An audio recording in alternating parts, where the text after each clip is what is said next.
सावंतवाडीतल्या रंगतदार निवडणुकीसंदर्भात दीपक केसरकरांशी बातचीत केली आमचे प्रतिनिधी विकास गावकर यांनी। सिंधुदुर्ग जिल्ह्यामध्ये 4 नगरपालिकांच्या निवडणुका होऊ घातलेल्या आहेत आणि या निवडणुकांमध्ये सावंतवाडी आणि वेंगुर्लेमध्ये शिवसेना भाजपची युती झालेली नाही। संपूर्ण महाराष्ट्रात युती असताना या ठिकाणी युती झालेली नाही आणि सावंतवाडी वेंगुर्लेमध्ये सत्तेतीलच 2 राज्यमंत्री समोरासमोर आलेले आहेत, दीपक केसरकर आणि रवींद्र चव्हाण। आपण आपल्यासोबत आज आहेत दीपक केसरकर। आपण दीपक केसरकर यांच्याकडून जाणून घेणार आहोत एकूणच सत्तेतले 2 पक्ष समोरासमोर टाकलेले आहेत या संदर्भात। दीपक केसरकर, मला सांगा, या सावंतवाडी नगरपालिकेची जी निवडणूक आहे ती अत्यंत महत्त्वपूर्ण जाणली जाते आणि या निवडणुकीमध्ये तुम्हाला घेरण्यासाठी अगदी तुमचा सत्तेतील भाजपचा पक्ष आहे तोही समोर टाकलेला आहे। काय एकूणच सांगाल ही जी परिस्थिती आहे त्याबद्दल?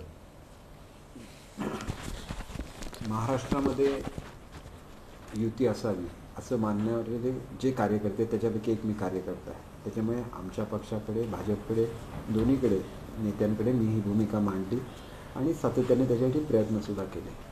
ही युती जाहीर व्हायला थोडा वेळ झाला। 27 तारीखला ही युती जाहीर झाली आणि त्याच्यानंतर 28 हा एकच दिवस होता आणि 29ला फॉर्म भरायची शेवटची तारीख होती। माझ्या परीने मी भरपूर प्रयत्न केले की ही युती व्हावी, परंतु याचा परिणाम मालवण किंवा देवगडवर होणार नाही याची काळजी घेतली गेली पाहिजे आणि या जिल्ह्याचा पालकमंत्री किंवा एक सर्वसाधारणपणे सर्वांबद्दल प्रेम असणारा एक कार्यकर्ता म्हणून मला असं वाटतं की काही पथ्ये पाळली गेली पाहिजेत आणि ती दोन्ही बाजूने पाळली गेली पाहिजेत। माझ्याकडून तरी ती 100% पाळली जाते। साहेब, ही जी युती झाली नाही, मालवण आणि सावंतवाडी आणि वेंगुर्लेमध्ये जी युती झाली नाही त्याला संपूर्णपणे दीपक केसरकर जबाबदार आहेत अशा प्रकारचा आरोप भाजपकडून केला जातोय।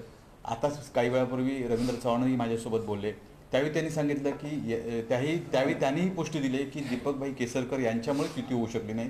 थोडा युतीमध्ये दीपकभाई केसरकर यांनी घातला, संपूर्णपणे तुमच्यावर आरोप केला जातो। काय सांगाल तुम्ही? एक गोष्ट अशी म्हणजे त्यांचा मोबाईल शेवटी तुम्हाला तपासायला लागेल। ते स्वतः मंत्री आहेत, माझे किती कॉल त्यांना गेलेले आहेत। आपले जे अध्यक्ष आहेत आमचे जठार साहेब त्यांना किती कॉल गेले, राजन तेलींना गेले आणि मंत्री म्हणून कधी असं स्वतःला मंत्री म्हणत नाही, मी कार्यकर्ता आहे। त्यामुळे कोणालाही कॉल करण्यामध्ये मला कमीपणा वाटत नाही।